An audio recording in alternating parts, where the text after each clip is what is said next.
नमस्कार शेतकरी मित्रांनो, सर्व शेतकरी बांधवांसाठी एक अत्यंत मोठी आणि आनंदाची बातमी समोर येत आहे। गेल्या अनेक दिवसापासून शेतकरी ज्या क्षणाची वाट पाहत होते तो क्षण आता जवळ आला आहे। कापसाला तब्बल 15,000 रुपये प्रति क्विंटल आणि सोयाबीनला 9,000 रुपये प्रति क्विंटल दर मिळण्यासंदर्भात खूप मोठी हालचाल सुरू झाली आहे।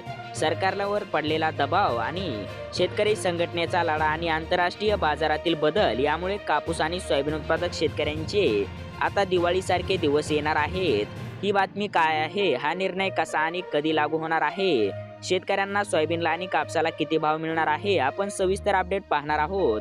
व्हिडिओ कुठेही स्किप न करता शेवटपर्यंत नक्की बघा आणि लगेच चॅनलला सबस्क्राईब करा।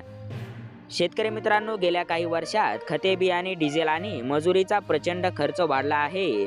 जुन्या हमीभावात शेतकऱ्यांचा उत्पादन खर्चही निघत नव्हता, त्यामुळे कापसाला 15,000 रुपये आणि सोयाबीनला 9,000 रुपये दर मिळावा ही केवळ मागणी नव्हती, तर शेतकऱ्यांचा हक्क बनला होता। आता यावर सरकारने अतिशय गांभीर्याने विचार करायला सुरुवात केली आहे। वाढत्या महागाईच्या प्रमाणात शेतमालाला भाव दिलाच पाहिजे, असा मोठा प्रस्ताव कृषी धोरणात मांडला आला आहे।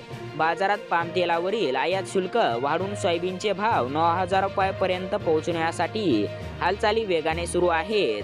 कापसाची आंतरराष्ट्रीय बाजारात होणारी निर्यात वाढवून कापसाला 15,000 रुपयाचा टप्पा गाठून देण्यासाठी नवीन धोरण आखले जात आहे। आता तुमच्या मनात प्रश्न आला असेल की भाव हा नेमका कधी मिळणार आहे आणि कसा मिळणार आहे, तर मित्रांनो हे समजून घ्या। सोयाबीनसाठी 9,000 रुपयाचे गणित जेव्हा देशांतर्गत प्रक्रिया उद्योगांना प्रोत्साहन दिले जाईल आणि परदेशी तेलाची आयात थांबेल, तेव्हा थेट बाजारात सोयाबीनची मागणी वाढून भाव 9,000 रुपयाचा टप्पा पार करेल।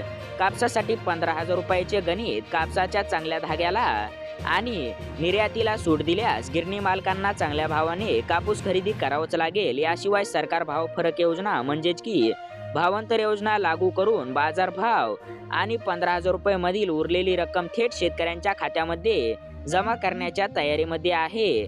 त्यामुळे शेतकरी बांधवांनो, ही बातमी आपल्यासाठी खूप मोठी आणि दिलासादायक आहे। पण अशा वेळी शेतकऱ्यांनी एक काळजी घेणे खूप गरजेचे आहे। आपला माल घाईघाईत कमी भावात व्यापाऱ्यांना विकू नका। बाजारात जशी आवक आणि मागणी वाढेल तसा तसा माल टप्प्याटप्प्याने बाहेर काढा। जर सरकारने भावांतर किंवा अनुदान योजना जाहीर केली तर त्यासाठी आपली सर्व कागदपत्रे आणि सातबारा उतारा तयार ठेवा, जेणेकरून तुम्हाला या वाढीव भावाचा आणि योजनेचा थेट लाभ घेता येईल। तर शेतकरी मित्रांनो, कापसाला 15,000 रुपये आणि सोयाबीनला 9,000 रुपये भाव मिळणे ही महाराष्ट्रातील प्रत्येक शेतकऱ्याची गरज आहे आणि या मोठ्या निर्णयामुळे शेतकऱ्याच्या आयुष्यात नक्कीच बदल घडणार आहे। तुम्हाला काय वाटते, सोयाबीन आणि कापसाला 15,000 रुपये 9,000 रुपये भाव मिळालाच पाहिजे ना, होय किंवा तुमचे मते कमेंटमध्ये नक्की करून सांगा। हा व्हिडिओ आपल्या महाराष्ट्रातील प्रत्येक शेतकरी बांधवांपर्यंत व्हॉट्सअप ग्रुपवर नक्की शेअर करा। व्हिडिओ आवडला असेल तर लाईक करा आणि अशाच सर्वात आधी अपडेटसाठी आपल्या चॅनलला नक्की सबस्क्राईब करा। धन्यवाद। जय जवान, जय किसान, जय महाराष्ट्र।